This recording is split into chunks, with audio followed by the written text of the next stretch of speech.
Екпеден кейін көз жұмған әйелдің өліміне қатысты қылмыстық іс қозғалды. Бір апта бұрын елордадағы травмология және ортопедия ғылыми зерттеу институтында Раушан Сауытова есімді азаматша қайтыс болған еді. Марқұмның өліміне осы орталық қызметкерлері кінәлі дейді туған туыстары.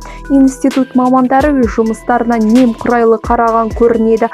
Қойылған белгісіз екпеден кейін Раушан анафилактикалық шок алып комаға түскен. Туыстары медициналық білімі бар қыздың көтере алмайтын препаратты қабылдауға келісім бергеніне сенбейді. Оның үстіне өлім туралы куәлікте азаматшаның нақты неден көз жұмғаны көрсетілмеген. Раушанның анасы мен жеңгесі медицина саласында еңбек етіп жүрген мамандар. Олар институт қызметкерлері қызымызды аллергияға тексерген жоқ, әрі оған қателесіп басқа екпе салып жіберді деген пікір айтады.